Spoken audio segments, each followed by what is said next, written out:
Hello दोस्तों, Radhe Radhe, Jai Shri Krishna and welcome back to my YouTube channel Rajni Brajwasi blog.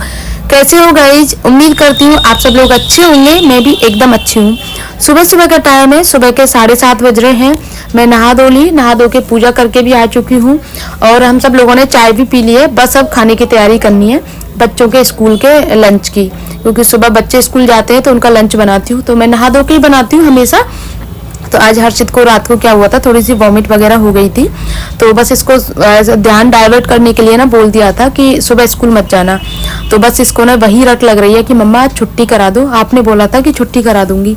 तो जब तक मैं किचन में काम करूंगी तब तक मेरे पास में ही बैठा रहेगा, क्योंकि पता है इसके पापा इसको तैयार करके स्कूल भेज देंगे।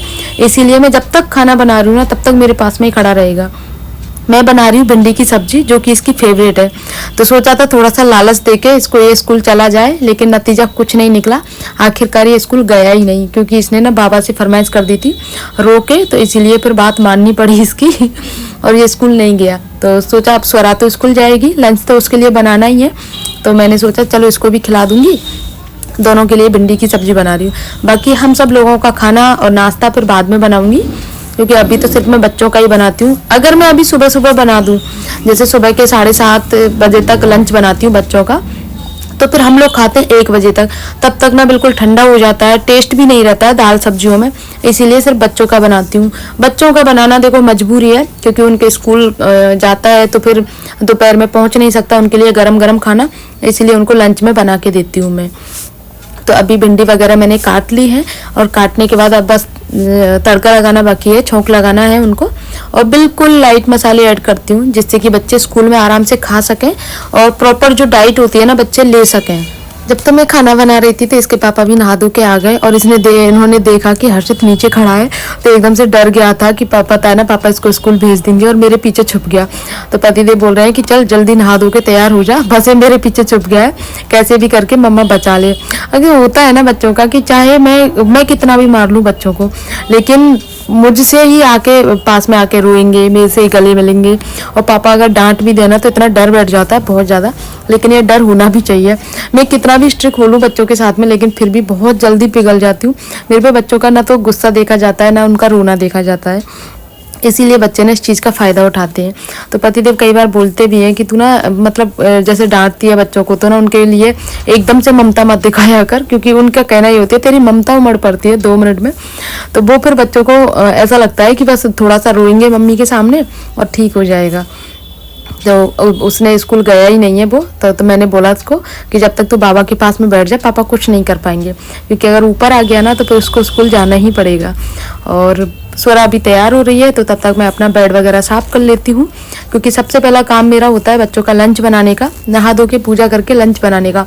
साथ में ठाकुर जी का भोग भी लग जाता है और गाय की रोटी भी निकल जाती है। फिर हम सब अपना नाश्ता बनाते हैं, फिर भोग लगा देती हूँ, और खाना बनाते हैं तो भोग लगा देती हूँ। तो हमारे यहाँ पर ठाकुर जी का ऐसा रहता है कि जितनी बार भी आप खाना, दूध, फ्रूट्स, कुछ नाश्ता कुछ भी आप बनाते हो ना, तो सबसे पहले भोग लगता है ठाकुर जी का, चाहे आप दिन में 10 बार ही क्यों ना बनाओ। घर की बनी चीज़ों की बात कर रही हूँ मैं, बाहर की चीज़ों की बात नहीं कर रही। तो घर की बनी एक चाय वगैरह का भोग नहीं लगता है, लेकिन दूध का, फ्रूट्स का, और क्या बोलते हैं, और बहुत सारी चीज़ें होती हैं, नाश्ता वगैरह, ये सारी चीज़ों का भोग लगता है। तो अब ये बेड वगैरह पूरा साफ़ कर दिया है। बेडशीट मुझे चेंज करनी नहीं है, तो बेडशीट इसी को ऐसे ही साफ़ करके पूरी झाड़ के और बस ब्लैंकेट लगाना बाकी रह गया है। ब्लैंकेट मैं इस बार चेंज करने की सोच रही हूँ, क्योंकि ये ब्लैंकेट को ना 8 साल हो गए हैं गाइस। ये उस टाइम पे जब आया था ना इतना प्यारा था ना, क्योंकि इसका स्काई ब्लू कलर था और बहुत प्यारा लगता था। और इसको 2 बार ड्राई क्लीन भी करा दिया, 1 बार हाथ से धो लिया, लेकिन अब थोड़ा सा ना अलग सा हो गया, पुराना सा कह सकते हो। ज़्यादा पुराना तो नहीं लगता है, लेकिन होता है ना जो शाइनिंग नई नई में रहती है वो नहीं है। तो न्यू लेने की सोच रही हूँ, लेकिन इस साल तो निकल गया सर्दियाँ, लेकिन नेक्स्ट ईयर जो भी सर्दियाँ आएंगी उसमें लूँगी। और लेना कहाँ से, हमारी दुकान पे मिलते हैं, तो बाहर से लाने की ज़रूरत नहीं है गाइस, इसीलिए मैं इन चीज़ों का स्टॉक नहीं करती हूँ। और ये जो बास्केट है ये ड्रेसिंग पर रखी रहती है। ये देखो बच्चों के कितने यूनिक पेन है, इसमें पता नहीं क्या क्या लगा रहता है। बच्चों के पेन है ये, सिर्फ टॉयज वाले जो आते हैं ना वो वाले, इसमें सामान रहता है, जैसे मेरी साड़ी पिन वगैरह है, पिन, रबड़, ये सारी चीज़ें जो एक्स्ट्रा रखी रहती है ना इधर उधर। तो झाड़ू लगाती हूँ तो मैं इसमें रख देती हूँ, बाद में पर जो भी चीज़ें जहाँ पर रखने की होती है वहाँ मैं रख देती हूँ। जिससे सारी चीज़ें समय पे मिल जाती हैं और बास्केट खाली हो जाती है सिर्फ रिमोट रखने के लिए, क्योंकि इसमें सिर्फ मैं रिमोट रखती हूँ या फिर मोबाइल वगैरह रखती हूँ। बाकी ये दिन होते होते शाम होते होते पूरी भर जाती है। और बात करते हैं गाइज इस वाली बास्केट की। ये वाली बास्केट मैंने ऑनलाइन मंगवाई थी और ये मंगवाई तो थी वॉशरूम के लिए, क्योंकि इसमें टाइल वगैरह का ये नहीं था, इशू नहीं था छेद करने का ड्रिल मशीन से। तो ये चिपकाने वाली थी, बहुत यूजफुल है, चाहे आप तो इसमें पेच भी ठोक सकते हो, कुछ भी कर सकते हो। लेकिन ये टाइल्स पे चिपकी नहीं, क्योंकि हमारी ना वॉशरूम में थोड़ा सा मॉइस्चर रहता है, तो उस वजह से चिपक नहीं रहा था, बार बार में निकल रहा था। तो फिर इसको इस दीवार पे चिपका दिया और वाकई में बहुत यूजफुल है गाइस। इसमें आप कुछ भी रख सकते हो, जैसे चार्जिंग पॉइंट वगैरह बना सकते हो या कुछ भी कर सकते हो, बहुत अच्छी लगी मुझे। तो फिलहाल तो मैं इसमें ना बच्चों की रस्सी कूदने वाली चीज़ें हैं या फिर रिमोट वगैरह भी रख देती हूँ, टीवी के और एसी के रिमोट वगैरह ऐसी चीज़ें रख देती हूँ, जिससे मेरी चीज़ें टाइम पे मिल जाती हैं, इधर उधर नहीं होती हैं। ये सारी सफाई करने के बाद में फिर ये जो मेरी वॉल शेप लगी हुई है ना, ये भी मैंने ऑनलाइन ही मंगाई थी। इनको भी काफ़ी साल हो गए हैं, इनको भी मैंने पहले चेंज करने की सोचा था, लेकिन इस कोने में ना कुछ भी सूट नहीं कर रहा था, तो फिर मैंने सोचा चलो यही लगी रहने देती हूँ। क्योंकि काफ़ी सारी वॉल शेप मैंने देखी भी थी, लेकिन वो कोई कोने वाली थी, कुछ के डिज़ाइन थोड़े से अलग थे, कुछ पे अगर मैं रखती तो उनका गिरने का डर था। और ये हमारा बेड का सिराना है, तो फिर आप गिरेगा तो हमारे सिर के ऊपर ही गिरेगा, तो इसीलिए मैं नहीं रख पा रही थी। और इसका ये जो छोटी सी क्या बोलते हैं इसको, शंख वगैरह होते हैं ना, हम बीच वहाँ गए थे सोमनाथ, वहाँ से लेके आए थे, बहुत प्यारी है। शंख की जो समुद्र से शंख निकलते हैं ना, उसकी बनी हुई यूनिक लेडी है, तो उसके सिर पे मटका है जो बहुत प्यारा लगता है। और ये शंख जो दूसरा वाला आप देख रहे हो, इसको हम केरला से लेके आए थे, हम जब केरला गए थे उस टाइम पे। तो जो भी चीज़ें होती है ना यूनिक सी होती है ना, तो ही लाते हैं हम जब कहीं घूमने जाते हैं, बाकी हम कुछ भी ऐसा नहीं लाते हैं। जो हमारे यहाँ पे मिल जाता है ना, उसको तो हम लाते ही नहीं हैं। लेकिन ये सारी चीज़ें सीप की मोती की बनी हुई चीज़ें यहाँ नहीं मिलती हैं, तो इनको ले आते हैं। लेकिन इनको लाने की बड़ी सेफ्टी रखनी होती है, इसमें से कहीं भी कोई भी मोती शंख निकल ना जाए, उसका बहुत ध्यान रखना होता है। क्योंकि आते आते लगेज इतना भर जाता है बहुत, और अब तो बच्चे हो गए हैं ना, तो बच्चों के साथ जाते हैं तो भाई बच्चों के खुद के टॉय जितने हो जाते हैं, चाहे वो सारी चीज़ें हमारे घर के सामने मिलती होंगी, लेकिन बच्चों को लेनी होती हैं और फिर वो दिलानी पड़ती हैं। और टॉयज पता है वजन में हल्के होते हैं, लेकिन जगह पूरी घेरते हैं, तो लगेज का इतना बड़ा इशू रहता है मेरे लिए। इसीलिए मैं अपने लिए कुछ भी नहीं लेके आती जब भी हम कहीं बाहर घूमने जाते हैं तो। और इस साल हम लास्ट ईयर तो गए थे, लास्ट ईयर जगन्नाथपुरी गए थे और लास्ट ईयर गए थे द्वारकापुरी। अब इस साल देखते हैं कि ठाकुर जी रामेश्वरम के दर्शन करवाते हैं या केदारनाथ के दर्शन करवाते हैं, क्योंकि 4 धामों में से 2 हो चुके, 2 और रह गए हैं, तो इस बार तीसरे का नंबर है। अब देखते हैं कहाँ जाना होता है, क्योंकि हमारा ना अगस्त का महीना ही सीजन ऑफ रहता है हमारे, और अगस्त के महीने ही में ही बारिश रहती है। और इधर केदारनाथ वगैरह का तो बहुत ज़्यादा रिस्की रहता है, और बच्चे भी छोटे हैं, तो देखते हैं। बाकी जो भी ठाकुर जी जहाँ भी बुलाएंगे वहाँ ज़रूर जाएंगे हमारा, क्योंकि हर साल कुछ एक थोड़ी सी आउटिंग रहती है। हम पूरे साल कहीं नहीं जाते, सिर्फ इन्हीं छुट्टियों में कह सकते हो, इसी टाइम पे जाते हैं, क्योंकि पतिदेव का सीजन ऑफ रहता है उस टाइम पे, बारिश का रहता है ना, इसीलिए। और ये जो डॉल है ना, मैं यहीं से लेके आई थी, गोवर्धन से ही। बच्चों को बहुत पसंद आई थी और वाकई में अच्छी भी है। ये ऊन की पूरी बुनी हुई है और बहुत यूनिक लगती है रखने में, लेकिन बच्चों ने थोड़ा सा इसको तोड़ फोड़ दिया है, और लेकिन मैंने इसको ऐसे सेट करके रख दिया है जो अच्छी लग रही है यहाँ पे। और साथ में ये सारा सामान जो है इसकी हटा के मैंने सफाई भी कर दी है। आज धूप भी ठीक ठाक सी निकल रही है, कपड़े सारे धुल चुके हैं, अब बस इनको सुखा दूं थोड़े थोड़े कपड़े। जैसे मुझे टाइम मिलता है ना, तो जैसे जैसे मशीन चलती रहती है वैसे वैसे मैं कपड़े सुखाती रहती हूँ। कई बार ऐसा करती हूँ कि कपड़ों को उठा के रख देती हूँ, जब मुझे टाइम मिलता है तब मैं सुखाती हूँ।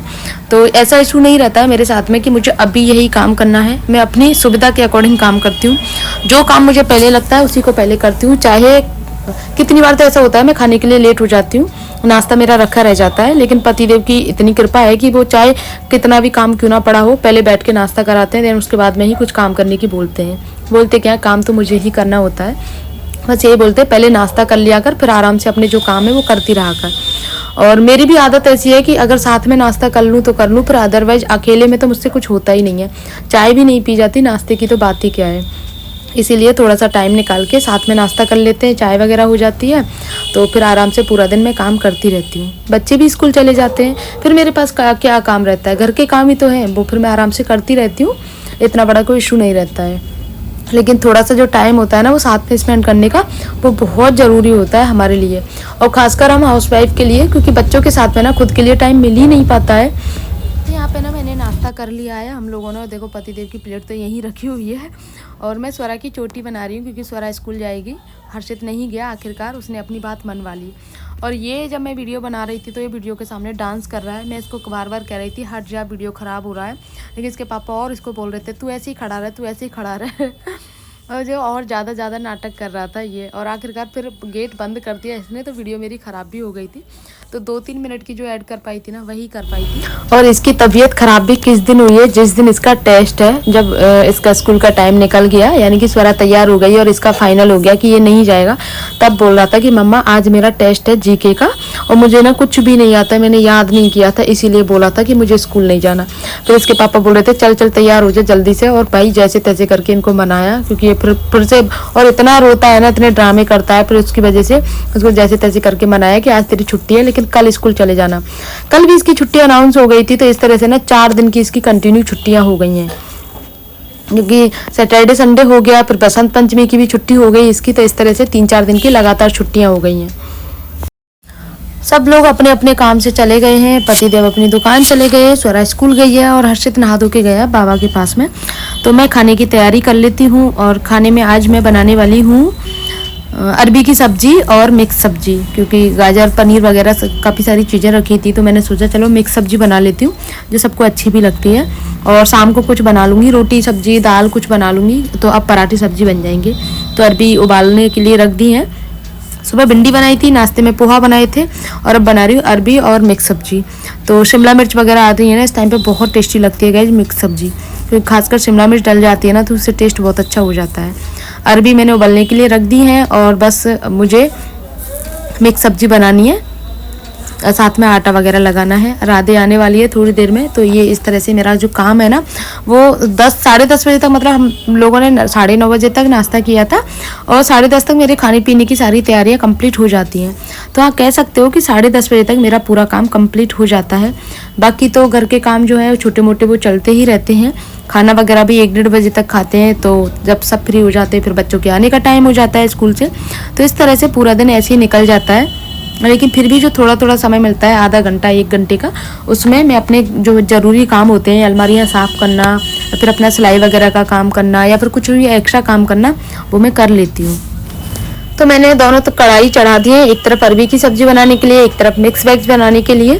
तो अरबी की सब्जी में ऐसे कन्फ्यूजन क्या हो गया था मुझसे, पहले जिसमें अरबी में मुझे अजवाइन का छौंक लगाना था उसमें जीरा डाल दिया, और जिसमें जीरे का छौंक लगाना था उसमें अजवाइन डाल दिया। फिर दोनों की कढ़ाई चेंज करी और उसके बाद में फिर मैं बना रही हूँ, क्योंकि दोनों में मिक्स मैच हो गया था। और ये मिक्स मैच क्यों हुआ था, क्योंकि मम्मी कुछ बोल रही थी और उनकी बातों में मेरा ध्यान चला गया और बिल्कुल भी याद ही नहीं रहा। और फिर देखो फिर हल्दी फैल गई, जैसे मैंने इसमें हल्दी डाली हल्दी फैल गई। तो होता है ना, एक बार अगर कोई चीज़ गलत हो जाती है तो फिर गलत होते ही चली जाती है।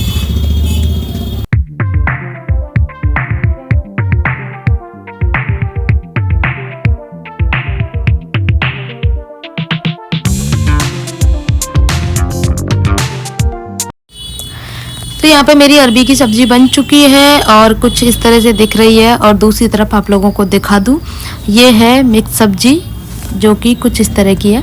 अभी इसमें मसाले वगैरह ऐड करना बाकी है और अभी पकी भी नहीं है, थोड़ी सी कच्ची है, और फिर बाद में इसमें पनीर भी ऐड करूँगी। और देखो फाइनली मिक्स सब्जी बन चुकी है और इसका कलर इस तरह से, और इसको बहुत टेस्टी लगती है। गाइस आप लोगों को एक बात बताती हूँ, अभी मेरे साथ में जो इंसिडेंट हुआ है ना वो आप लोगों के साथ में शेयर कर रही हूँ। तो पहले तो आप ना ये देख लो, ये देखो,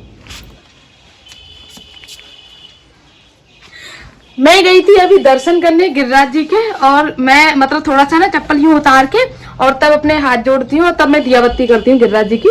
तो चप्पल मैं साइड में उतार देती हूँ और भीड़ तो रहती ही है और तुरंत अपनी चप्पल पहन के आ जाती हूँ मैं। और आज तो क्या हुआ, भीड़ ज्यादा थी, शायद कोई पूजन वगैरह चल रहा था, कोई मतलब कोई बड़ा अधिकारी वगैरह आया होगा, तो उस वजह से थोड़ी सी भीड़ भाड़ ज्यादा थी।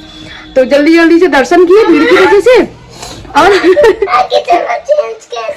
तो चप्पलों की तरफ देखा नहीं, बस ऐसी सेम सेम सी कंफर्ट भी लगी दोनों, और पहन के दोनों चप्पलों को और आ गई। एक मेरी है, एक पता नहीं किसी और की चप्पल है। अब मैं क्या करूं समझ नहीं आ रहा। और ये भी मैंने पता पूरे रास्ते महसूस नहीं किया, घर पे आ गई, कपड़े चेंज कर लिए, और कपड़े चेंज करने के बाद में अभी मैं जा रही थी वॉशरूम, तो चप्पलों को देखा तो मैंने सोचा अरे यार यहाँ कौन आ गया। मैंने एक ही चप्पल देखी, मैं कि यहाँ गेट बंद है, घर में कौन आ गया ये वाली चप्पल पहन के। फिर देखा तो मेरी दूसरी वाली चप्पल का ये हाल है। तो चप्पलें हमारी हो गई है चेंज, एक किसी की और एक मेरी। समझ में नहीं आ रहा क्या करूं। मम्मा ऐसे तो बहुत सुंदर लग रही है। उसका भी सेट खराब हो गया और मेरा भी सेट खराब हो गया। अगर खो जाती तो कम से कम कोई किसी के काम तो आ जाती, वहीं छोड़ देती मैं चप्पलों को। क्या यार, अबे ना तो उसके मतलब की रही ना मेरे मतलब की रही। अब कल दान घाटी जाऊंगी, ऐसा करूंगी इनको छोड़ के आ जाऊंगी। अगर किसी की होंगी तो वहां से कोई ले जाएगा। बाकी सेट तो खराब हो ही गया। अगर डेली वाला कोई होगा, जैसे कि लोकल का होगा, तो शायद हो सकता है मिल भी जाए। उनकी चप्पलें, मेरी की मुझे टेंशन नहीं है। हो सकता है चप्पलें किसी की मिल जाए, बाकी देखते हैं।